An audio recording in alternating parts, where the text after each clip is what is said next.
Assalamualaikum warahmatullahi wabarakatuh. Saya Yudi Pramuko, tukang donat dari para YouTuber tertua di semesta. Terima kasih ya sebelumnya pada para penonton yang semuanya mendoakan saya yang kemarin bikin video sambil berbaring di kamar tidur. Memang nafas saya itu sesak ya, kalau ngambil nafas perut sakit. Dan sekarang alhamdulillah masih sesak, tapi alhamdulillah lebih mending.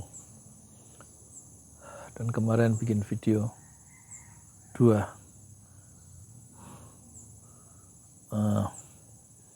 yang sakit itu live streaming, judulnya astagfirullah. Maksud saya kalau sakit itu selalu isi lidah kita itu diisi dengan tobat dan juga ampunan, minta ampun dosa-dosa kita ke Allah.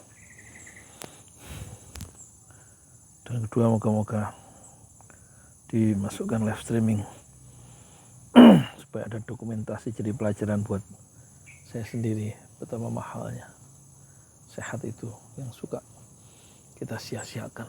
Ternyata kalau sakit nggak ada yang bisa kita kerjakan kecuali doa dan bertobat, istighfar. Untuk lebih itu tidak bisa.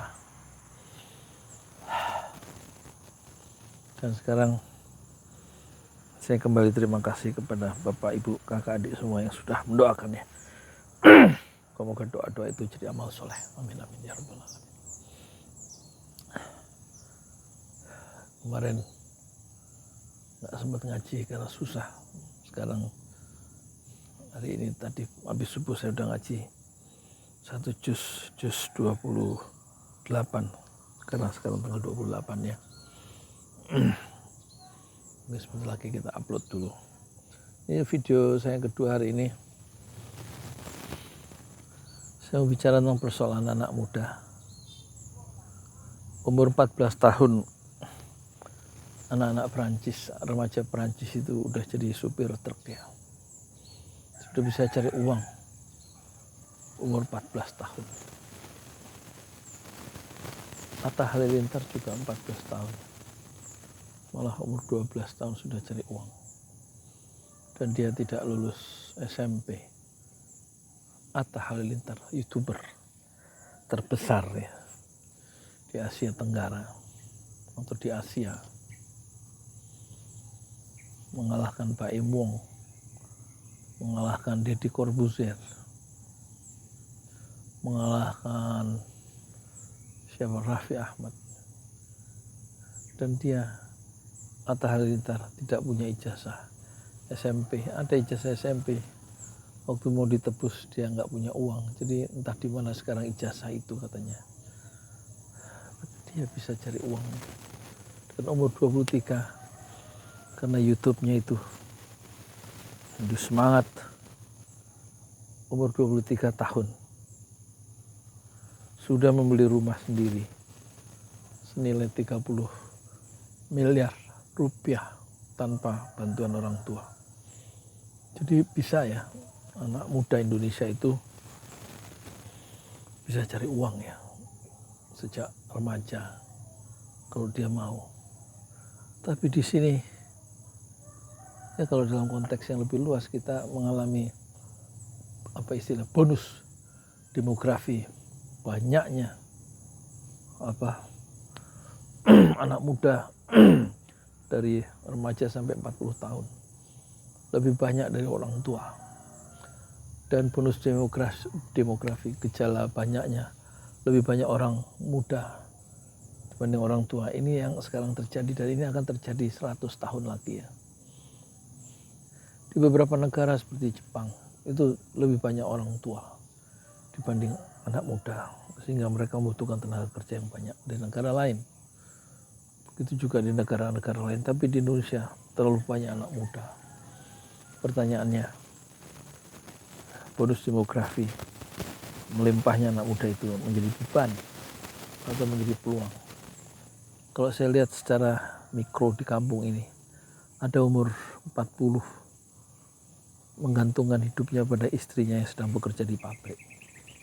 Ada umur 22, dia tidak punya ijazah SMP dan SMA.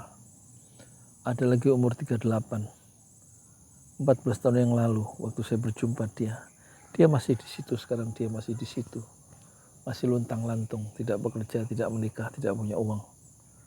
Ada yang 31, 30, kamu ijazahmu apa, SMA, umurmu berapa?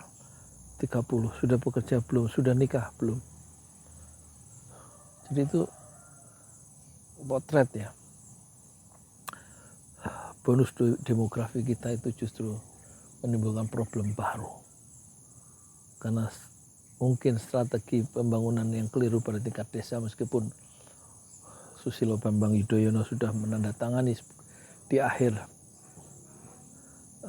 pemerintahannya undang-undang desa dan undang-undang BPJS ya. Dua undang-undang yang sangat bermanfaat untuk rakyat BPJS ya. Saya kemarin berobat pakai BPJS. Itu kalau beli obatnya 500.000 sama 300.000. Tetapi karena BPJS menjadi 0 rupiah. Luar biasa.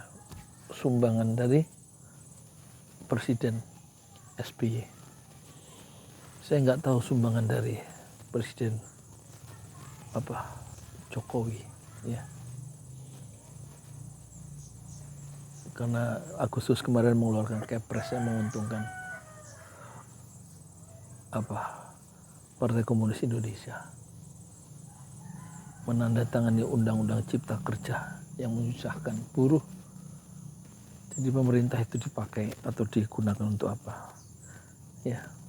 Tapi kita kembali ya, jadi warisan terbesar SBY adalah BPJS dan undang-undang desa. Nah, undang-undang desa, satu desa di Indonesia ada 74.000 desa sekian lebih.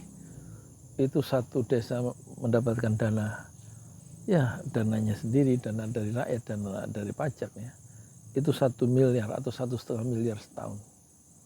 Tapi dampaknya menurut saya untuk anak-anak muda di sini tidak mengubah ya, kehidupan anak muda di sini. Sejak saya ada di sini tanggal 2007 ya, 15 tahun yang lalu, zaman program PNPM-nya SBY membangun jalan-jalan semen di desa-desa, saya sudah berdialog dengan orang desa. Ya memang kita masih fokus ke jalan PNPM katanya, belum ada program untuk pembinaan anak muda. Sampai SBY turun, anak muda tetap tidak terbina menurut saya. Nah ini harusnya anak muda atau rakyat harus menolong dirinya sendiri. Motor ada, HP ada, itu lebih dari cukup ya, untuk bisa menolong dirinya sendiri. Ya memang ada anak muda secara khusus ya, yang bisa sangat tinggi ilmunya itu. Tapi umumnya anak muda di sini jarang yang memiliki semangat otodidak yang tinggi ya. Semangat belajar yang tinggi untuk menguasai iptek IT, teknologi tinggi itu jarang ya. Sehingga lulusan SMA mereka rata-rata menjadi OB, santri-santri saya itu menjadi office boy, menjadi ngelap apartemen pakai gondola. Satu pekerjaan yang berbahaya.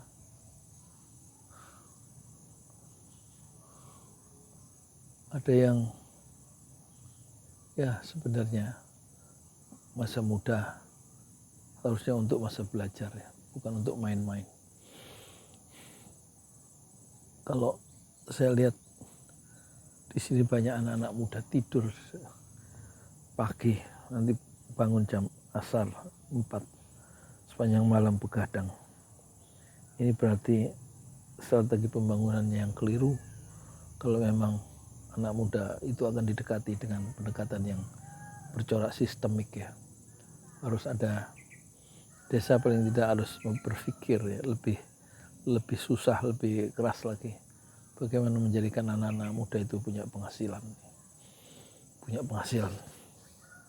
Sehingga dengan kebijakan desa itu yang memiliki dana 1 miliar atau 1,5 miliar itu tidak habis untuk membangun jalan yang nggak selesai. Jalan, manusia di atas jalan itu yang jauh lebih penting. Nah, anak muda itu, ya, sehingga mereka itu merasa tidak usah jauh-jauh cari uang ke Jakarta, berangkat pagi, pulang malam dengan upah minimum regional. Itu yang beruntung yang dapat pekerjaan di Jakarta. Tapi banyak yang tidak beruntung. Lulusan SMA tes sana nggak lulus, tes sini nggak lulus. Banyak yang nggak lulus karena kemampuannya perlu ditingkatkan ya. Ini sekedar catatannya. Bonus demografi tampaknya sekarang ini menjadi beban ya. Di kampung ini banyak anak muda, tetapi justru menjadi beban untuk dirinya sendiri karena dia tidak memiliki self regulating, mengatur dirinya sendiri, dan mereka menjadi beban untuk dirinya sendiri, beban untuk keluarganya, beban untuk masyarakatnya, dan beban untuk negaranya. Dan bagaimana solusinya? Saya nggak tahu, ya, saya nggak tahu. Ya, solusinya saya hanya bisa berbuat kecil, ya, yang bisa saya lakukan dengan membuat program gerobak, grodol, gerobak dakwah sehingga mereka punya penghasilan. Ada 24 gerobak, ada 28 ya. Dan untuk masyarakat secara umum kita bikin program sumur, wakaf sumur bin Utsman bin Affan. Ada 24.